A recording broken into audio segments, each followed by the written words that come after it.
populaire et nous sommes 1000 bénévoles dans l'Hérault.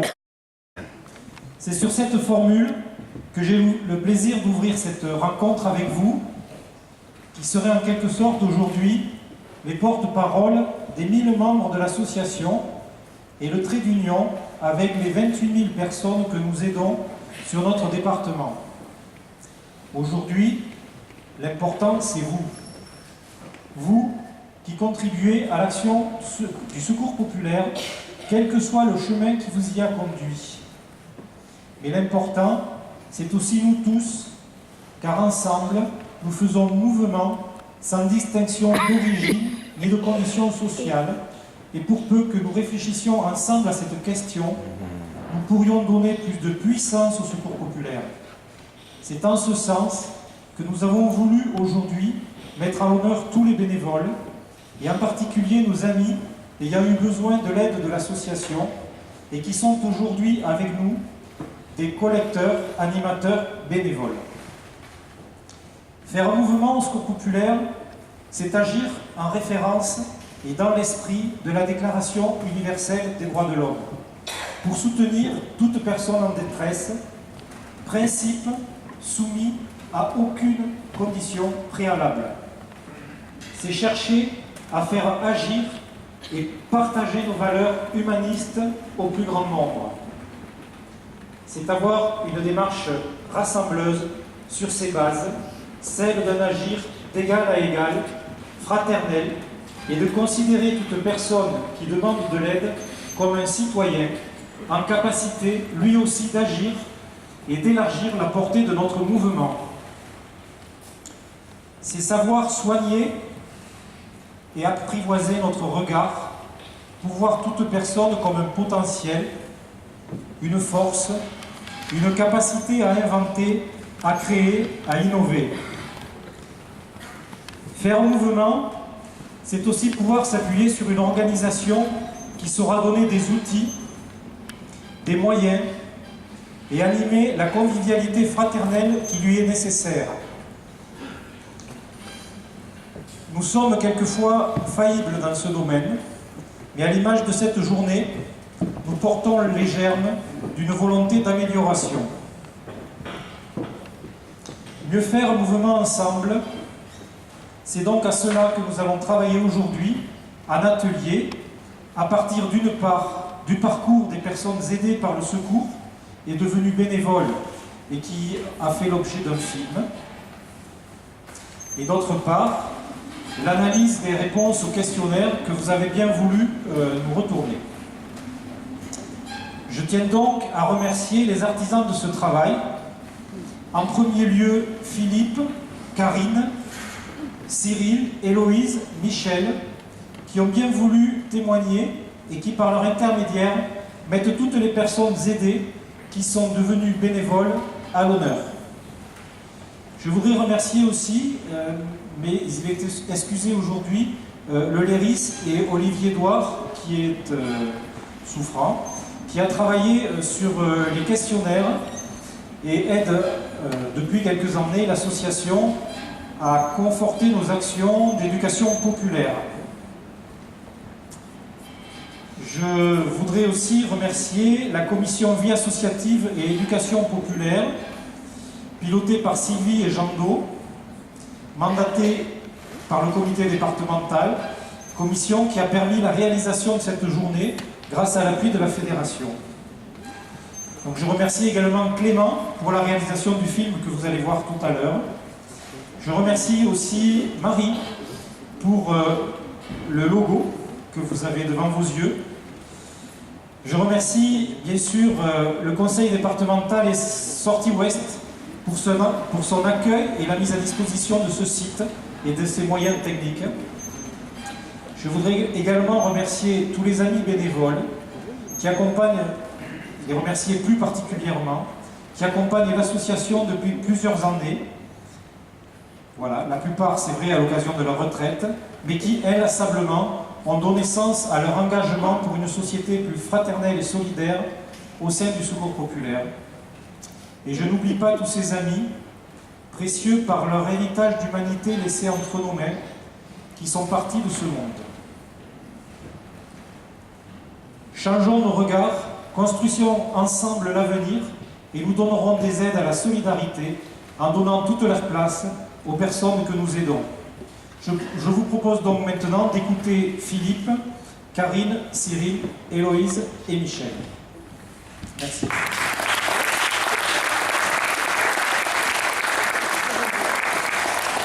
La Déclaration universelle des droits de l'homme. Ça veut dire qu'au secours, il faut voir toute personne comme un potentiel, c'est-à-dire que toute personne a une capacité à agir, à créer. Il faut qu'on soit en capacité, nous bénévoles, de capter ces énergies-là. Donc de voir toute personne comme un véritable potentiel pour agir et développer la solidarité. Et cette démarche, en fait, c'est plus qu'un devoir, c'est renouveler notre manière de voir les personnes que nous aidons. Et c'est cette puissance de notre regard, cette ligne d'horizon qui va faire qu'on va réussir à développer encore plus largement notre solidarité dans un état d'esprit d'égal à égal avec des valeurs fondamentalement humanistes. Je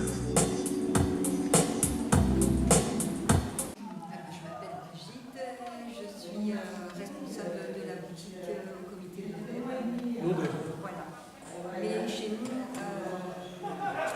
ce que je veux dire, c'est qu'on a vraiment un fonctionnement très séparé. Il n'y a pas les multifonctions, multitâches. Elle s'occupe de la prise d'eau à la rallonge électrique en passant par la peinture alimentaire, la copie. Voilà. Et moi je suis Pelza, je suis donc aussi un peu particulière. C'est en fait, j'ai d'abord commencé avec un stage l'année dernière en secours populaire parce que j'ai fait un master en développement social. Et donc j'ai enchaîné avec de travailler sur l'alimentation et l'émancipation. Et donc du coup, voilà, je suis déjà de longue date. Voilà, ça va être nous les plus anciens. C'est Ben, ça fait combien de temps? 5 ans. Ah, Ben. J'ai commencé à Montpellier, Oui. d'abord à la Paillette, puis maintenant à la Pompignane, à l'Emilienne. Je suis élu au comité départemental, j'ai été élu au secrétariat, mais j'ai démissionné parce que c'était des tâches qui ne convenaient pas. Voilà. J'anime pas mal de choses, je suis assez polyvalent et je m'occupe également de la coordination montpelliéraine. On se sent quelque part plus proche des gens qui viennent et on arrive à presque mieux les comprendre quelque part. Mais par contre, effectivement, une formation complémentaire est quand même utile parce qu'il y a quand même des tensions. Il y a quand même des gens qui viennent en tant que bénéficiaires, qui se proposent ensuite en tant que bénévoles et puis qui n'ont pas quand même l'esprit de secours populaire et qui ne comprennent pas ce qui se passe et qui se disent. Alors, la question principale qui nous a été vraiment un choc auprès de deux personnes qui sont venues, c'était de faire la différence entre l'aide et l'assistanat. Et il y a une réaction très très vive là-dessus. Donc il est là en fait le vrai sujet. C'est-à-dire, pour préciser ce que vous dites. C'est-à-dire que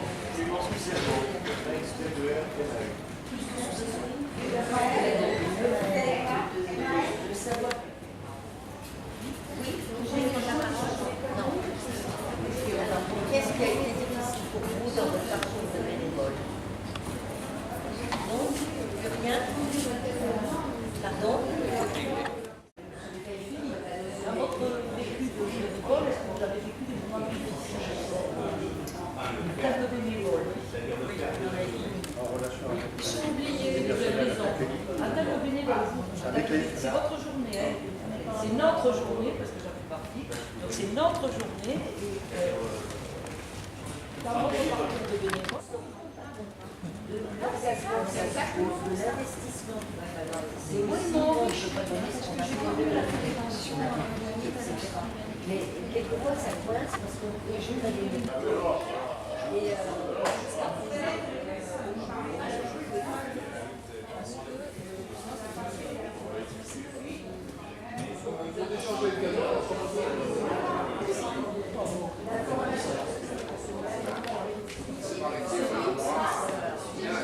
Ah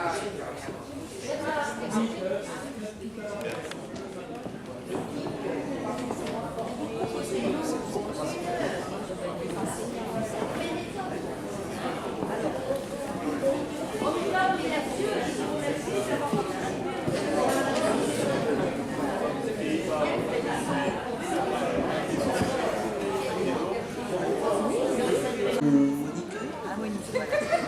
Il va doucement. Donc je vous rappelle, normalement, ces ateliers qui ont échangé autour de la place des personnes accueillies en tant que bénévoles devaient faire 3 propositions chacun. Donc on va essayer de les écouter et puis on prendra du temps pour échanger.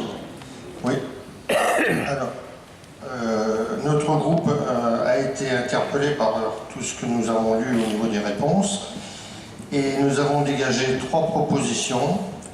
La première, c'est communiquer sur nos valeurs au sein du comité, les rappeler en réunion de bénévoles sans cesse, de façon à bien être imprégnés. La deuxième proposition, c'était proposer des actions ponctuelles, organiser des ateliers bénévoles et bénéficiaires de façon à échanger entre nous. Et la troisième, lors de l'accueil des bénéficiaires, établir une fiche concernant leur centre d'intérêt afin de favoriser le partage des savoirs et pouvoir les consulter lorsqu'il y a des points pour pouvoir développer des actions avec eux. Voilà. Merci. On continue avec un autre groupe. Voilà, oui, comme ça. Lors du film, on s'est rendu compte en fait que toutes les personnes accueillies avaient proposé de devenir bénévoles, donc on pensait qu'il fallait faire l'inverse, c'est-à-dire pour proposer aux personnes accueillies de devenir par différents biais, des conversations en tête-à-tête ou des réunions ou de l'affichage, en fait être un peu plus actif à ce niveau-là. Ensuite, on a proposé aussi que pour ne pas passer directement du statut de personne accueillie à bénévole, qu'il y ait un SAS qui permette aux personnes de découvrir un peu tout ce qui se passe dans la permanence dans laquelle ils vont, et également en s'appuyant sur les campagnes en cours, genre Père Noël vert ou précarité, les impliquer dans les campagnes en cours avant qu'ils deviennent à proprement parler des bénévoles. Et enfin, on avait parlé d'un accompagnement bienveillant et réciproque, pour que les personnes accueillies ne soient pas jetées dans le bain comme ça, mais qu'ils aient quelqu'un auprès de qui s'appuyer et qui puisse faire des propositions à cette personne qui les relaie à l'équipe de bénévoles. Moi, ça fait 20 ans que je suis au secours, alors je me considère comme un vieux bénévole. Voilà, bon, alors nos réflexions. Alors, provoquer des réunions sur les valeurs du secours. Enfin, qu'on connaît tous, bien sûr, laïcité, citoyenneté, considération, fraternité, solidarité, enfin, j'en passe, c'est les meilleurs. Dans les valeurs du secours, dans le groupe, la discussion a été amenée sur l'accueil des migrants. Et on a trouvé que c'était dans les valeurs du secours aussi. Et que nous avons pensé que, enfin, nous pensons juste certainement que la situation va malheureusement perdurer. Et que peut-être il serait utile d'avoir peut-être une coordination départementale sur ce sujet. Voilà. Alors, notre réflexion, être à l'écoute des bénévoles pour qu'ils puissent se sentir partie prenante dans les décisions du secours. Et pour cela, plus de consultation dans les antennes, pour un souci de démocratie. Et donc, on souhaitait de travailler plus en binôme ou en trio, pour une meilleure organisation et pour un meilleur résultat dans les antennes et dans toutes les activités du secours. Ne pas travailler seul, mais être toujours voilà, à deux ou trois. Travailler plutôt voilà, en binôme ou en trio pour que enfin, voilà, c'est ça. Voilà. Les solutions qu'on est en train d'évoquer depuis tout à l'heure, c'est Internet. Et là, on a un gros chantier à accomplir, c'est d'avoir ne serait-ce qu'un site Internet propre à l'Hérault et qui soit vivant. Alors, une fois que j'ai dit ça, j'ai rien dit. Je comprends que c'est compliqué, peut-être pas si compliqué que ça. Il faut peut-être sous-traiter à des gens qui sachent le faire. Et vraiment, là, ça commence à manquer gravement. Oui, moi je voulais poser la question de savoir que sont devenus les bénévoles qui sont inscrits lors des manifestations de la journée de solidarité contre la misère, lors des braderies qu'il y a eu à Paul Valéry et à l'Espace Pito fait par les antennes de la Pompidène, parce que moi j'y ai participé, on a eu quand même pas mal de personnes qui se sont inscrites, et je voulais savoir si ces personnes ont été contactées, si elles vont l'être, dans combien de temps, etc. Parce que je crois qu'on a une obligation par rapport à ces gens-là qui ont fait la démarche de s'inscrire et de venir nous voir, de leur répondre rapidement. Et... moi, je voudrais juste revenir sur la nécessité, ça a été dit, qu'il y ait une coordination départementale sur les migrants. On est face à un problème énorme et la solution est pas simple, c'est quelque chose de très complexe.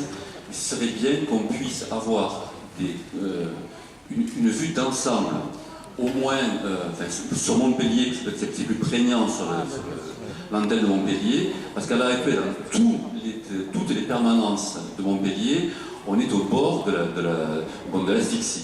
Donc il faut absolument qu'au niveau de la fédération, ce problème-là soit pris en compte. Je ne dis pas que la solution est simple, hein, c'est pas ce que je suis en train de dire, mais qu'on se voit, qu'on en discute et voir comment on peut essayer d'améliorer cette situation-là. Voilà. Et ben c'est ça, c'est qu'on est dans un processus sûrement de formation permanente. Donc il est en naissance, mais inlassablement avec les commissions, avec les formations plus patentées par le centre de formation, on peut petit à petit arriver à ce que nous partagions la même ligne d'horizon. Et je partage ce que vous avez dit aussi, c'est qu'on dit beaucoup, on parle beaucoup de valeurs, on dit on partage les valeurs, mais il faut s'y attarder un peu plus, quoi.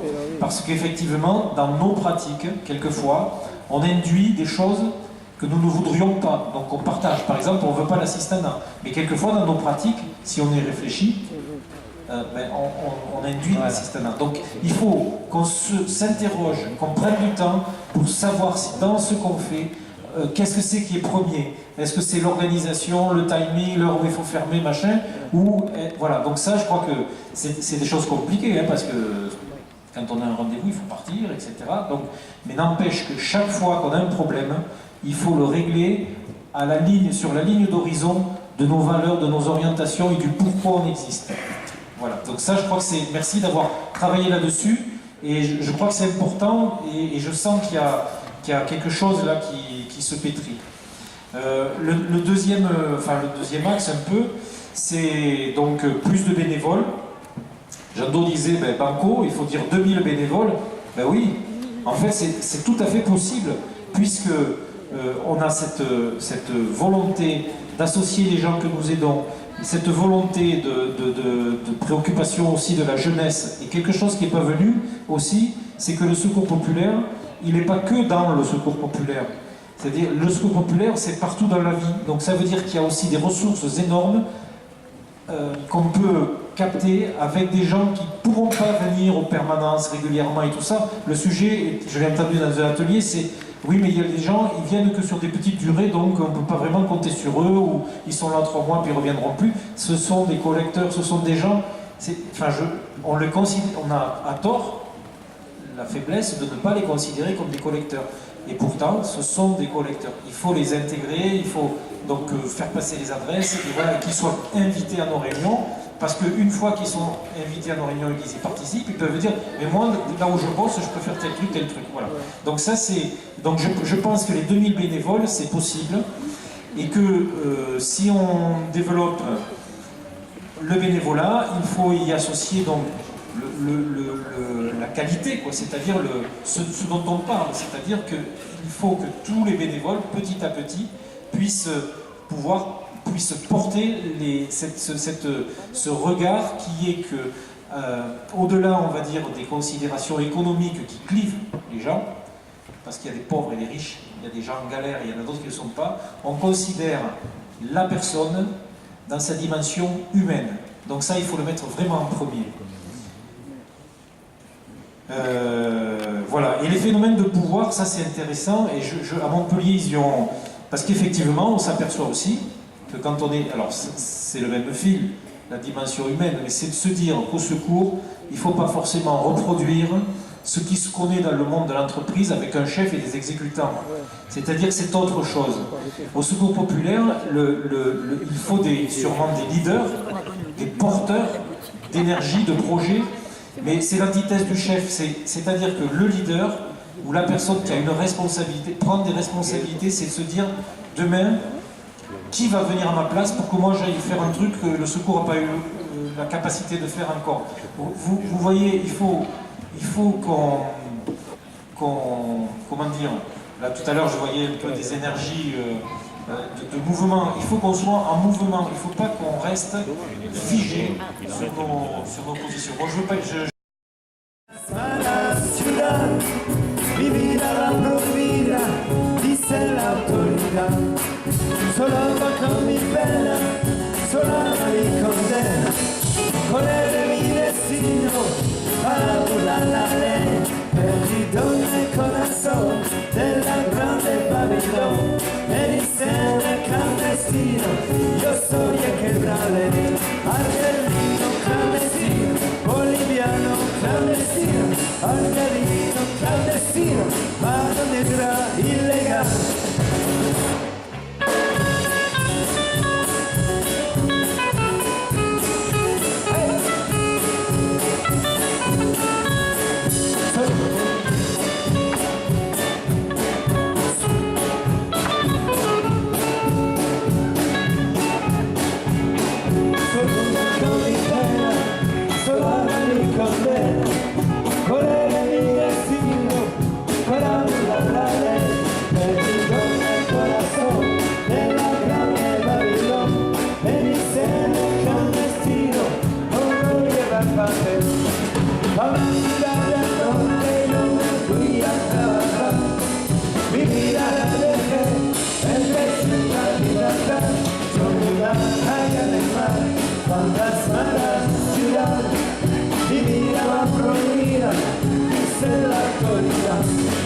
Solo como mi pena, sola mi condena, correre mi destino, para burlar la ley, perdido en el corazón de la grande Babilón, me dicen el clandestino, yo soy el que roba, argelino clandestino, boliviano clandestino, argelina clandestino, marihuana ilegal.